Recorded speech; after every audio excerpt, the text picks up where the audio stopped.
Barakati Yahweh, Barakati Yahweh, Barakati Yahweh, Barakati Yahweh, Barakati Yahweh, Barakati Yahweh. It's the name of the Father. This means bless you, Yahweh, and bless you, Yahweh Shai in the Hebrew tongue.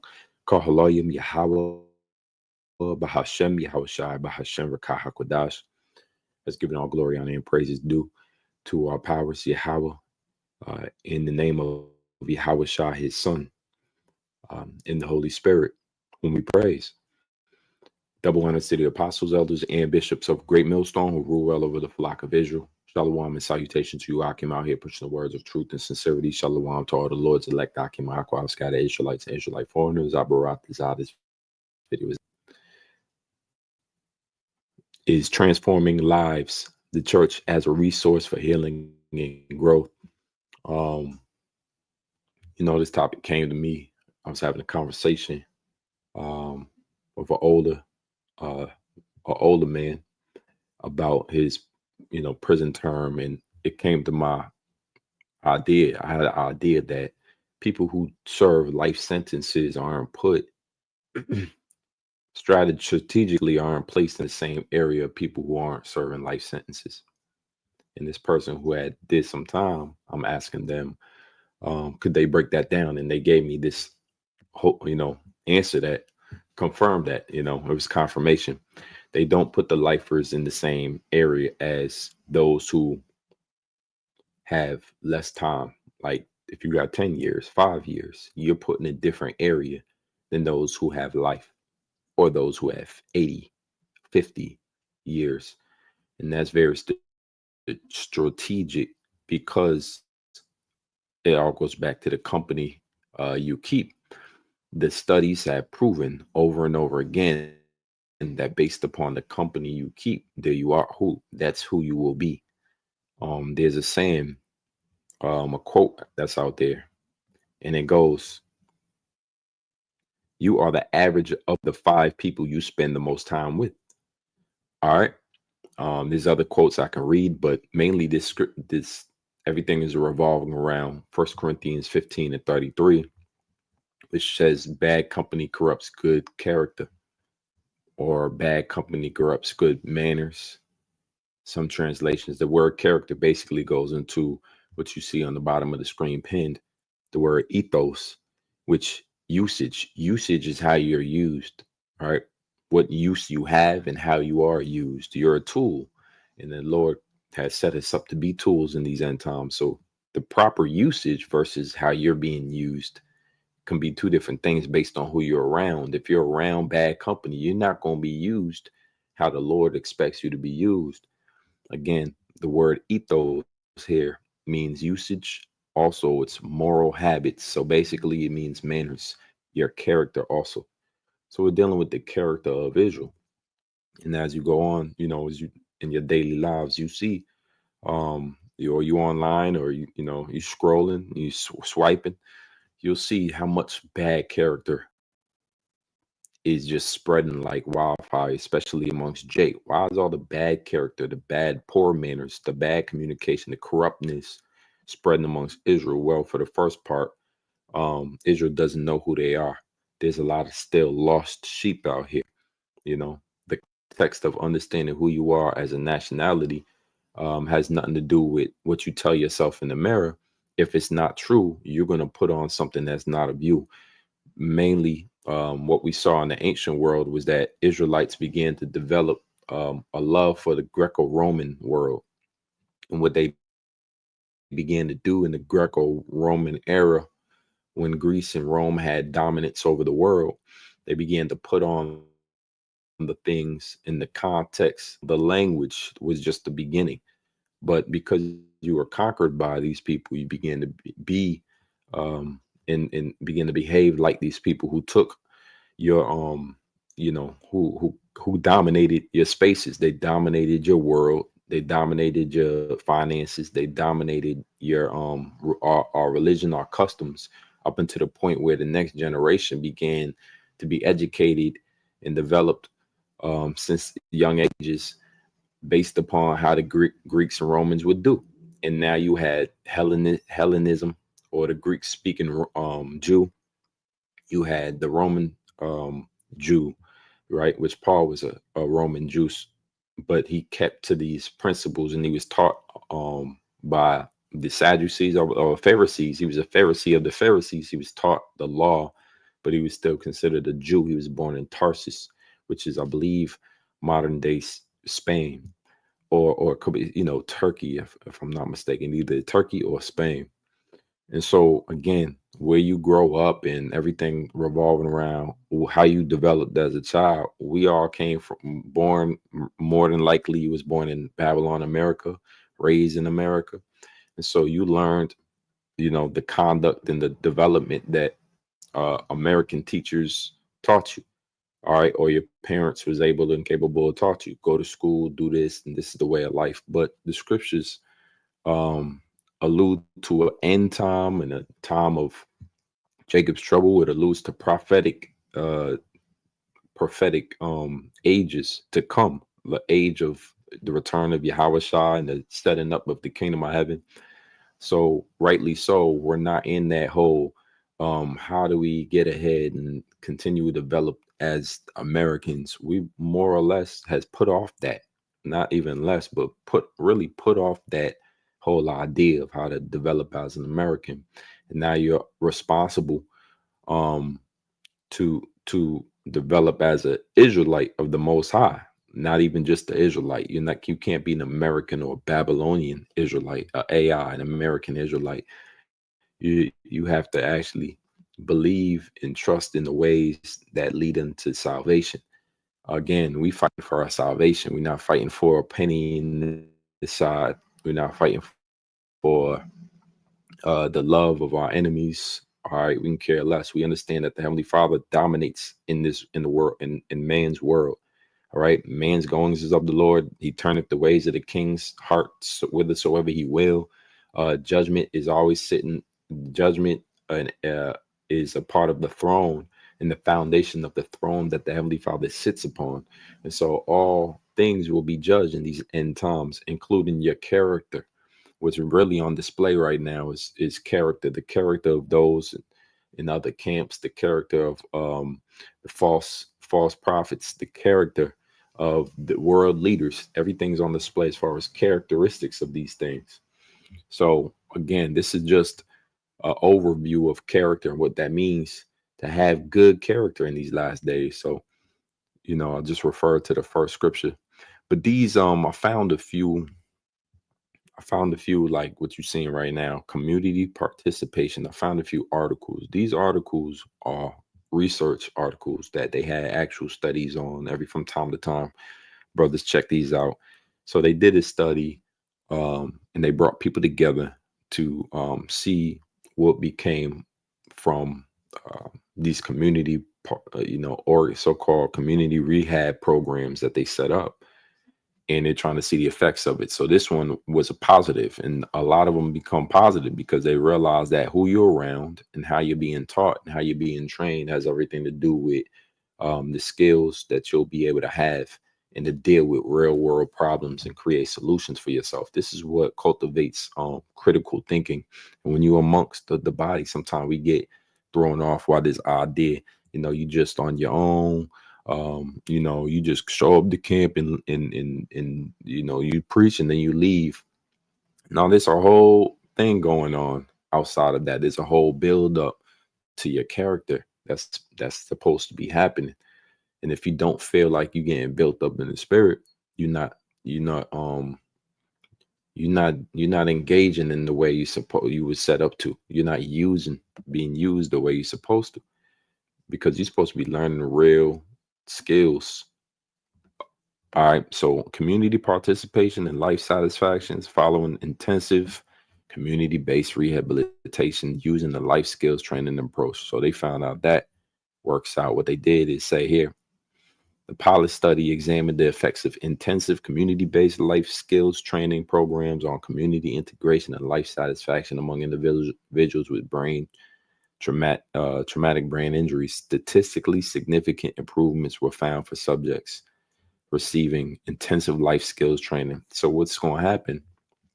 And there's review after review. I got another one pulled up. You're not going to be able to find it, but it basically says the same thing. Well, you're not going to be able to see it. You can find it if you type in a review of social participation interventions for people with mental health problems. It goes on to say 19 interventions from 14 countries were identified. So they used a large trial. It said,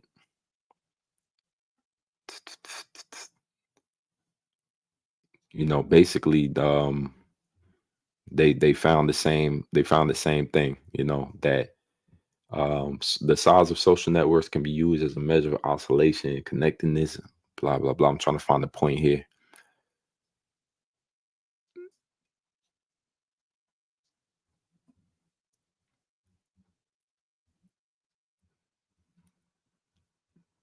Basically, interventions, that focus on social participation or participation have positive effects, enhance diversity of one's network and connections they're able to make. All right, that was one review. That one's a little longer. And the third one I looked up or I found, it just show you, and this is quick, man. It ain't gonna be long into these reviews. Effectiveness of social skills training groups in persons with severe mental illness. It's the study to evaluate the effectiveness of social skills training. And the occupational therapy unit. What this is all going into is how they was able to help and heal people with different mental disorders, right? Everything from schizophrenia to bipolar, just by putting them in these programs that helped with social skills for 2 weeks. It says they already seen benefits for these people. The social skills group training protocol seems to be effective and feasible for this Indian population, the population that they did it on. What does this all mean? This all means that through the spirit and power, Yahweh Shemel Shah, you ain't just come back to this truth, really. Um, um, it the Lord set up the body. Let's speak about the body in the church. The Lord set it up so that you could get the help and development that you need. You actually came in here like a child like state, being born again. You come in as a newborn babe, desiring the sincere milk, understanding that salvation is at stake. Your life is at stake. Your family's lives are at stake because the Lord is about to send famine and plagues and destroy this world in this kingdom. And so, you make an about face turn back towards the Lord, right? The scriptures tell you when you come to serve the Lord, seek him 10 times more. So now you amongst, the body, amongst the brotherhood. And what tends to happen now is you're going to develop because you're going to be in situations where you have to understand the context. You got to fight to understand what it means to resist temptation and resist Satan. And you got to fight to be amongst or to learn and to sit there in silence and to really learn how to regulate your emotions. You got to fight to develop the right way, the proper way, so that the Lord can use you. You got to relearn these characters traits. You've been amongst Babylon for so long that you probably more than likely came in with a whole bunch of bad character, or you was self-justifying. You felt righteous in your own. The whole idea is that you don't got it all. You don't got it all, but through the spirit of power, Yahweh Shem Yahshua, the Lord set up leaders. You're right. He set up the faculty, all right, amongst the body to be able to give you everlasting, give you the stages and everything you need so that you could be right, man. So lock it. Let me take this. I'm gonna remove this screen and I'm gonna put these precepts up. Yeah, give me 1 second. So this is what we have now, man. Again, the topic: transforming lives. The church has a resource for healing and growth, and that might sound all, I don't know how that probably comes off real, but that's what it is. This is what the church is also good for: the body, the brotherhood. We learn, we grow in this thing, man. You can't be stagnant, and you can't think you got it all and you know it all. Let's get into these precepts so I could drive the point home. Abaratazah. So Romans 13 and 11 says, and that knowing the time, that now it is high time to awake out of sleep. Make sure this screen is being shared. All right, cool. So now is a high time to be awake out of sleep. So first thing that transforms is you not sleep now. You not got to know what that was. It says, for now is our salvation nearer than when we believed. The night is far spent, the day is at hand. Let us therefore cast off the works of darkness and let us put on the armor of light. That goes into what I was saying earlier. These quotes, a single bad apple can spoil the whole barrel, or, a little leaven up the whole lump. There's another quote, good people bring out the good in others, bad company brings out the worst. Another quote, if you hang out with the chickens, you're going to cluck. If you hang out with the eagles, you're going to fly, So based upon who you're around, can actually change you for the better or for the worst. And when you come amongst the body, you around great men and great company. And so eventually that rubs off on you. Iron sharpeneth iron. And it gets you all kinds of just being associated with the believers, the faculty, the body of Yahweh Shah. You get all type of, blessings your way, whether you accounted on it or you didn't, whether you recognize it or not. Brothers learn how to be more chafed in the spirit, be more regulated, and deal with emotions, or deal with emotional conflicts, out. And that's also help, what you pray for, what you ask for in your prayers, what you ask Yahweh Shem El Shah for, and also, what you fast for. But just being amongst brothers in general, you pick up things and everything is going to be good. Now, the society is decaying, but on the contrary wise, you getting smarter, getting better, getting sharper. That's not a random occurring thing. That's strategic, that the Lord had us separate, right? Now, Ephesians 5, and them jump down, Ephesians 5:11, and have no fellowship with the unfruitful works of darkness. Again, this idea came back by, the notion, well, they keep prisoners separate based upon how much time they got.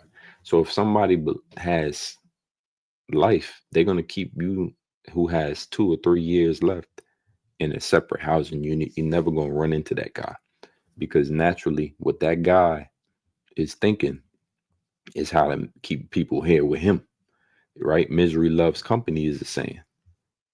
All right. Now, let me see if I still have it pulled up. A little read, a quick paragraph I'm gonna read. It says, keeping lifers away from non-lifers in prisons is often based on several key reasons. Lifers may have less to lose, potentially leading to more violent and aggressive behavior.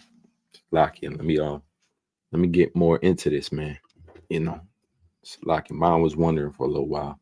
Lifers may have less to lose, and that's a fact. People who believe that they, or know that they have nothing but time, they ain't getting out, they ain't getting free, they behave different because they got less to lose. And if they got nothing to lose, you lose it.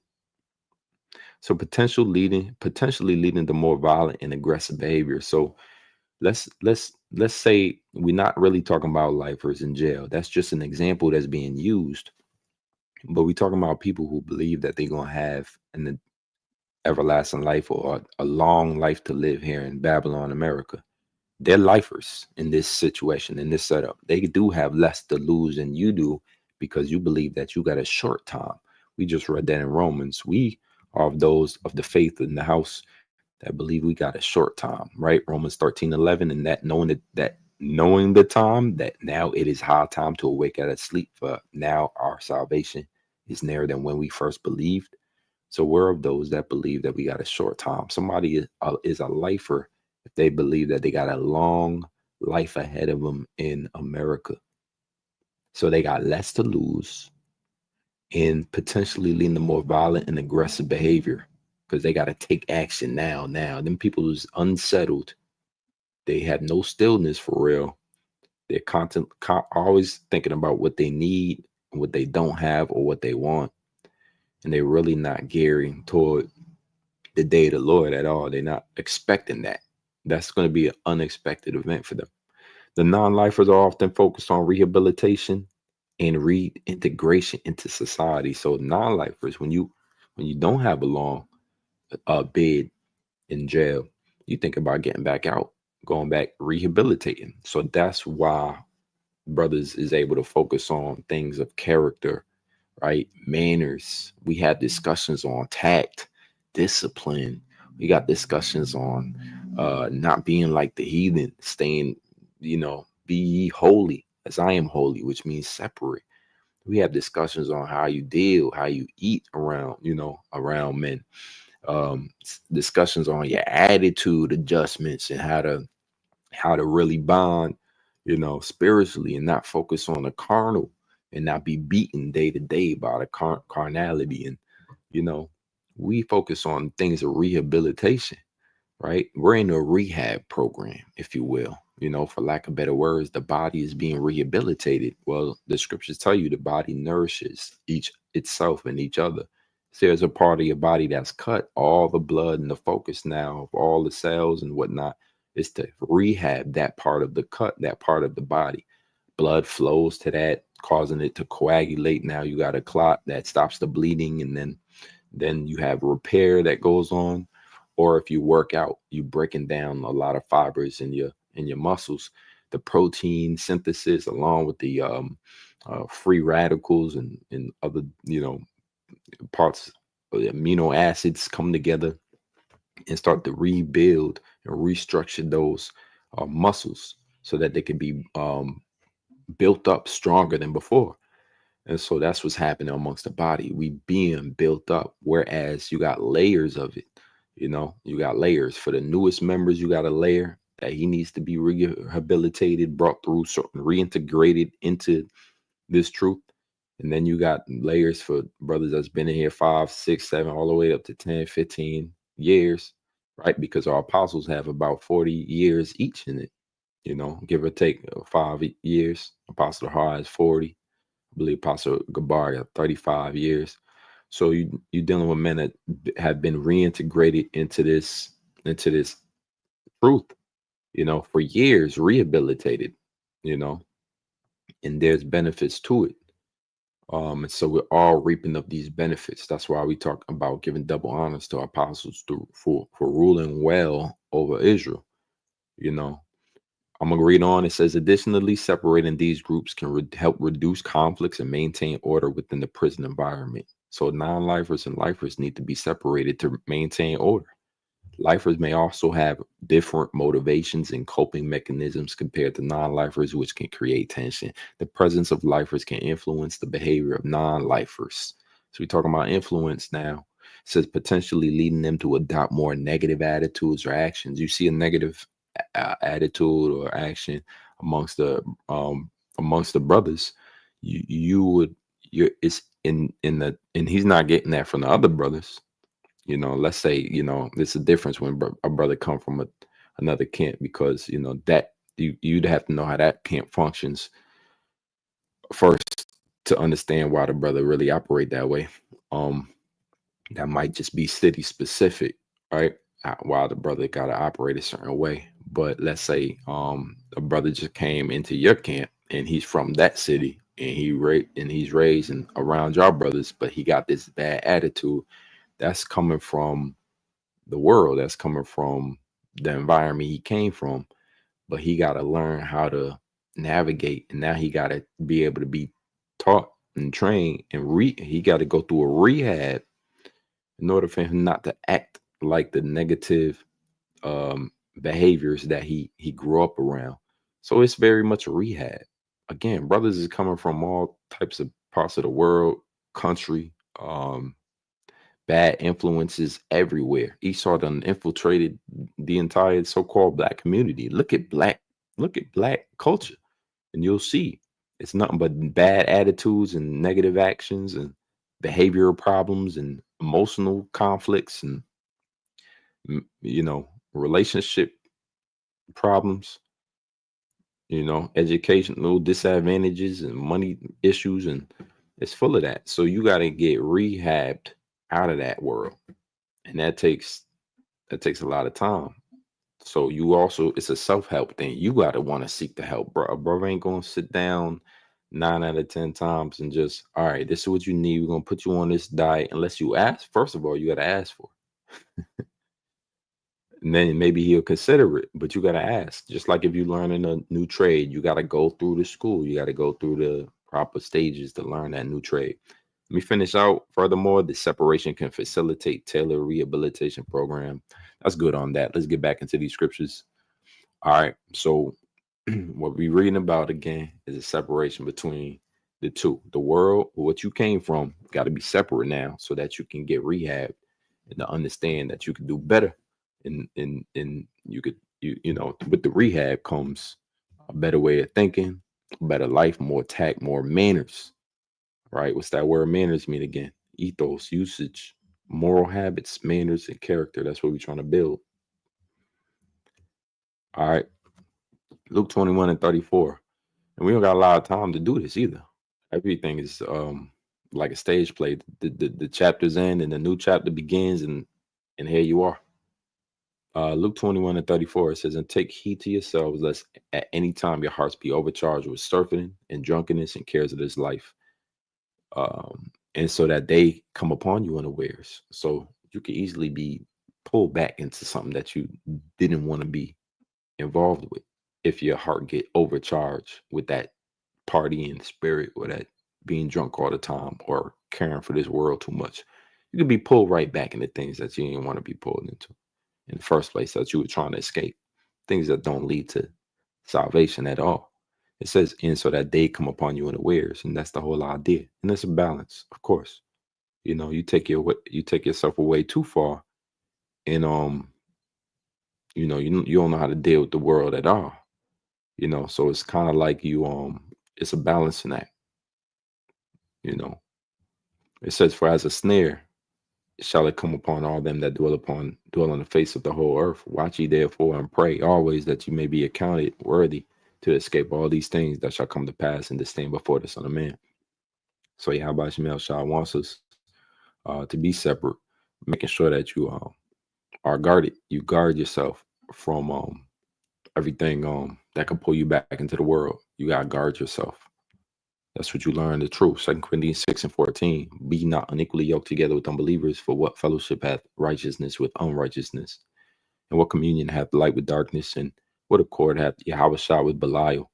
So you're gonna have a separation between those that are just have no guidance and those that do. You know, again, we got enough developing brothers or brothers to help you with your development around you. You got elders in your camp, you got order in your camp for that reason, so that you can come back and see what I need to be doing versus where I'm at, versus if I'm taking this truth as serious as I need to be.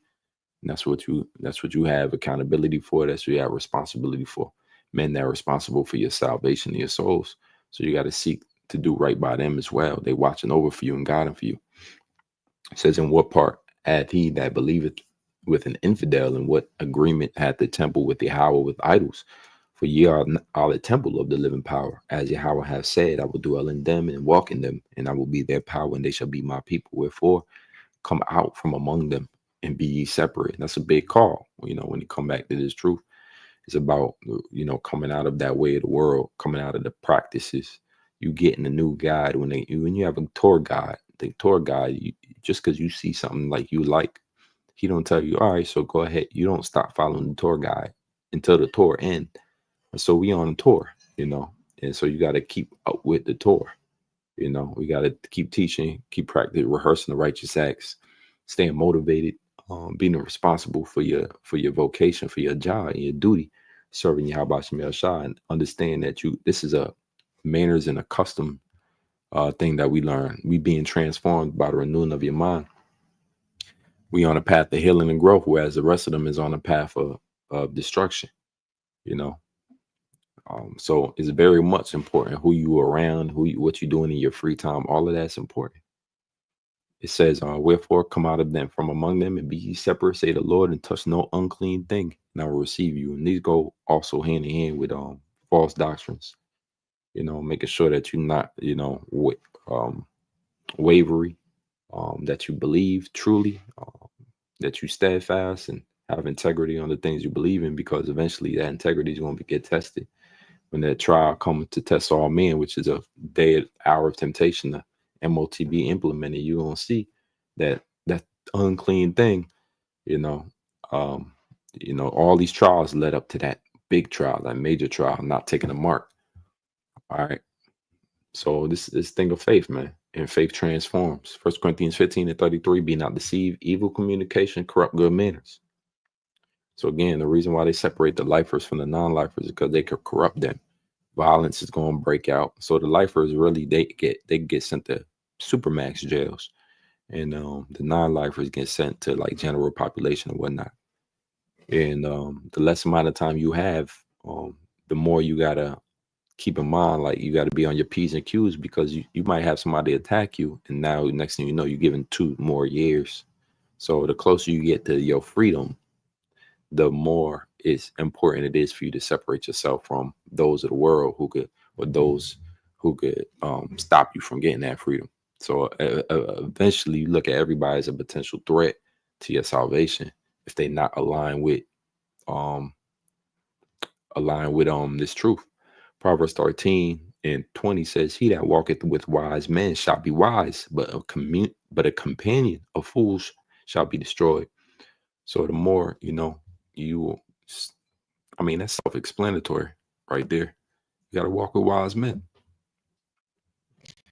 You're gonna be destroyed walking otherwise. Ephesians 5:11, and have no fellowship with the unfruitful works of darkness, but rather reprove them, meaning correct them. For it is a shame even to speak of those things which are done of them in secret. So this is a reproving act. This is a restoration, a rehab that brothers is a part of. Again, we on the path of healing and growth. It look different. It feels different.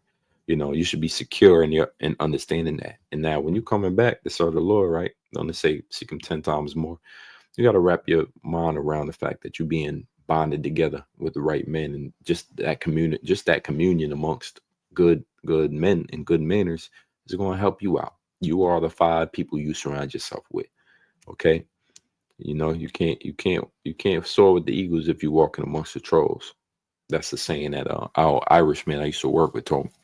You know, it's who you keep your company with. And sometimes Jake just want to be down, you want to be in, you want to be involved. So you actually, lessen your light just to be amongst people that really you ain't got no business dealing with. You gotta come to terms with yourself, whether you're gonna be, a child of Yahweh Shem Yahshua, seeking after discipline and hopefully be rewarded with those things that of everlasting life, those promises that the Lord made to us, or you gonna just go for nothing. That's just whatever this society got to offer. You just gonna fit in, get in where you fit in, and those are the unfruitful works of darkness that you want fellowship with. Well, maybe you're not cut out for this truth if you can't really put off those things that the world is all about. If you really need to have everything that everybody else has, you're not cut out for this. You actually got to separate yourself. You actually got to be all right with not making it that night, or not mixing up with these type of people, because you already know what that's going to develop in you, and you're on a path to develop something even greater, and it is rewarded. It's not just to be some type of supreme better than everybody else. It's not a holier than thou speech. This is more or less you trying to seek salvation, and that comes with a cost. And the cost is present your bodies as living sacrifices, and also your mind got to be uh you have to redeem the time. Your mind got to be directed towards the Lord's purposes. All right, which means you hot now. That's what getting hot is, being fervent in the spirit, directing your mind towards the Lord's mission. Your usage, your manners, what you're used for is as vessels of honor, and vessels of uplifting Yahweh Bashem Yahushua, prophesying. You used for the right thing instead of being wielded or yielding your members towards evil. You being yielding them now towards Yahweh Bashem Yahushua, man. So it's gonna feel different. You're gonna feel brand new. You should, renewing up your mind daily. You should feel brand new. You should feel like things are starting to add up. Things are starting to connect. Yeah, you missing out on. You can name them. You can't even name them on your hand anymore. So many events and so many days that you just, rather sit home and just chill and relax than being out and about. And that helps you. Every day you fight against the spirit. I mean the flesh. Every day you got to fight against the flesh. That's an accomplishment. That's accomplished in the brotherhood, you know. That's a brother getting stronger and more fervent in the spirit, you know, and you able to help out the brotherhood even more now because you more serious, more concerned with the body. You know, you more helpful. Like the body's concerned with the body. Like you know, you get that cut in your hand and the body going to be concerned. If it was unconcerned, you will bleed out, you know. Um, it says in Ephesians 5:11, and have no fellowship with the unfruitful works of darkness, but rather reprove them, for it is a shame even to speak those things which are done of them in secret. It's Matthew 7:6, give not that which is holy unto dogs, neither cast ye your pearls before swine, lest they trample them under their feet and turn again to rend you. This is dealing with our communion, the things that we talk about, you know, things that we politic on, you know, those good manners and prophecies and things of that nature. Those are holy things, separate things than the world's talking about. Now, the dogs, they're beasts. They can't differentiate what's holy versus what's unholy. And it's not talking about physical dogs here, it's talking about people. People are likened unto dogs and swine because the people will take a holy thing and rend it the same way a dog would or a swine would. Neither cast ye your pearls among swine. So these pearls and these good holy things that we have to say, these sayings can only be uttered amongst each other and be appreciated and valued. And that's one of the tests that you give to see if somebody has any real good communication or they enjoy walking among swines or they doing too much fellowship with unfruitful works. You throw something out there that's holy and throw something out there that's pearl and see how they deal with that pearl. If the scriptures say that lest they trample it under their feet, if they do that, then they're operating in the mindset of a swine and a dog, and they're not really fit for the salvation. A lot of people, of all people, 2/3 just ain't fit for salvation. When it comes down to it, they just wrapped up in their world, wrapped up in their mind, wrapped up in getting their dollar, wrapped up in their bread, wrapped up in their families, wrapped up in they, you know, the curses, you know. But you weren't put here to serve captivity. You weren't put here to be slaves, right? Is Israel homeborn slaves? You weren't put here so that you could, you know, you weren't created so that you could just be a servant. We are in a servitude state of hell, which was rendered by the Father Yahweh for transgressing his laws. This all goes back to who we are as a people. That's that good communication that comes around, that teaches you good manners. You putting off the old man, the former conversation, and you are able to put on things that renew you and rehabilitate you. Now you being able to be built up in the spirit instead of being sent down into your own misery. And that's the way that the 2/3 are walking. They are miserable, really. In all actuality, they wish that they had what you had, and the fact that they can't, they're gonna try to get you to be on their level. They can't come up to your level, so they're gonna bring you down to their level. And which it means they want you to be destroyed too. Romans, the first chapter, in the last few verses, goes into that. And if you look in the NLT, it says they know that they'll be destroyed, but they want you to run to the same excess of riding, so to speak, so that you can be destroyed too. Their goal is not to save themselves, but to destroy you along with them. Misery loves company. So a lot of times you might thinking you got a friend out here in this world, you got somebody you gotta really, who got your best interest, and it ain't that. They just want to see you fall the way they falling.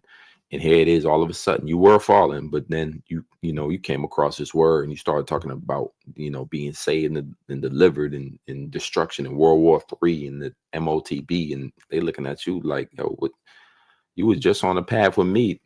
We was headed to the same direction. They don't know where they're going, but they was heading in the same direction. All of a sudden, you made an about turn. It's like the Lord pulled you out with that net. That net gets casted, and then you pull in the fruit, or you pull in the fish. Some of them is gonna be good, some of them is gonna be bad.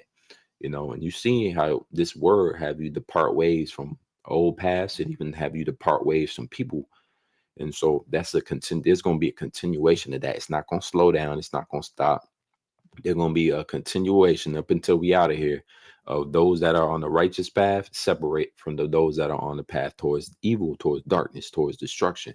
And there is clearly different paths that you can walk on, right? That we just read it, Proverbs 13:20. He that walketh through wise men shall be wise. So it's a walk. And again, does that mean physically you walking? No, that means you are entertaining the conversation of a wise man, that you are around to learn from a wise man, that you are being quiet so that you can comprehend the sayings of a wise man so that you could be renewed. You understand now you're being guided by Yahweh Bashem Yahushua through these wise men who he put in your life. You were able to heal. There's certain things that you know, this is like a self-help journey that you on, that the body and the brotherhood able to assist you on. You know, you ain't, you know, you felt like you was going circling the drain before you came into this truth, and now you're being assisted back to, you know, your old self. You're being motivated back into this truth that's able to save your souls, man. This is real rehabilitation before the actual event happens. You saved from yourself before you actually get saved and delivered from destruction. All right, you were your worst enemy. You always will be your worst enemy, and so the brotherhood is really here to help you deal with that, overcome that. You know, that's that. That's that. You know, that's that. That's that help. That's that rehab. You know, again, that's how Bashem Shah provides. Um, let's see here.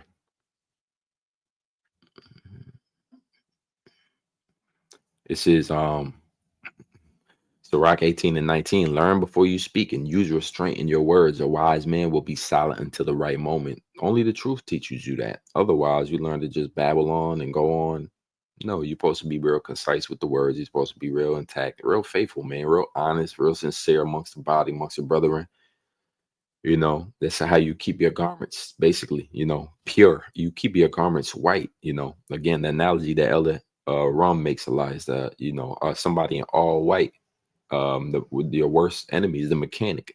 You know, his hands is dirty, his face is dirty, anything that you could touch, but he want to come over here and check this car out.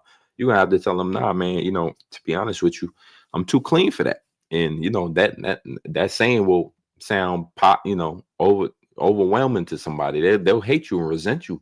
The mechanic will resent you unless he's wise himself. He say, you wouldn't even try to get you caught in that situation. Why would you want me to dirty myself up for this little 5 minutes that you about to show me something? Matter of fact, tell me, or I'll come back later, you know, in some clothes that are appropriate for that. But you know, again, you always got your garments. You always keeping your garments. So in that sense, you always got to tell the mechanic no, right? Because we constantly watching over our garments, making sure that they clean. There's an actual we've been proposed for a marriage. We've sitting at the tables now, ready for the marriage of the elect. We are passionate in about the return of our Messiah. We are what's it called, in attendance at a wedding, at our own weddings, man. We're waiting for the bridegroom to show up. The scriptures say at midnight, the bridegroom coming. And those that were ready for him and had their oil and kept their oils and waited for him, got to enter into the chambers. And those that weren't, by that time the doors was closed. They were too busy looking for more oil. They couldn't find their way anymore. And so the scripture always alludes to those that continue. All right. And that's what you have amongst the body. You're not gonna have brothers that really tell you otherwise. You know, you're gonna have brothers that tell you, man, the better your balance is, the better off you're gonna be. You know, the more you understand the fear of the Lord, the better off you're gonna be. All right. Sirach 30 and 21 says, do not give yourself over to sorrow and do not distress yourself deliberately. A joyful heart is life itself, and rejoicing lengthens one's days. A cheerful and good heart will have a feast of its own. And that's what we commune together and believe, man, that the brotherhood is here for that reason. You know, again, we like a self. For those that want to help they self, this is where the body is good for. The body ain't going to be good for those that don't want to help themselves. The body ain't good for those that think they got it all. Yahweh Shah said, you know, those that are in need of physician, come, you know, and we'll heal you. And he went on healing and doing miracles to those that believed that was in the situation, but their faith helped them. So this is faith-based support that you gain in here. You got to believe. That's the entrance into the gate, is through faith, right? In order to get this rehabilitation and this healing and this growth and, you know, that help that you need from the body and from the church, that help that the body is there for, you know, the power that comes through the church. In order to have that, you got to be able to assist yourself. The first person you got to be able to want to help out is you. You know, you ask somebody, can you give me a hand up? And then you get that hand up. But if you just looking at why you don't get, you know, try to direct somebody and you ain't help yourself yet, it's not going to work like that. But this is the journey into being complete and being whole. And through this word, we get healing, right? The main job of the Akim ain't to put money in your pocket. It's to show you, to break down these scriptures to you, break down this role of these scriptures in your world, and how it should always be the main purpose. It should always be your main focus. It should always be your strength in times of trouble. It's going to be how Bashim Yahshua. It's not going to be how cool you were. It's not going to be how cool your clothes are. It's not going to be how how wild you was, or them cool ass nights that you spent out of town, and how lit your social media is. All right. It ain't gonna be none of that. It's gonna be about how do you have the names, and did you take that oil with you? Right. So that means you got to constantly and consistently put off the world in order to be where you're supposed to be at, and be learning what you're supposed to be learning. Right. So constantly, brothers, if I could oblige or besiege brothers of anything, it'd be to make sure that this truth is always your number one focus and your goal. And this is you're here also to grow. You ain't just come back to lollygag into the Lord. You just needed a safe space until the Lord get back.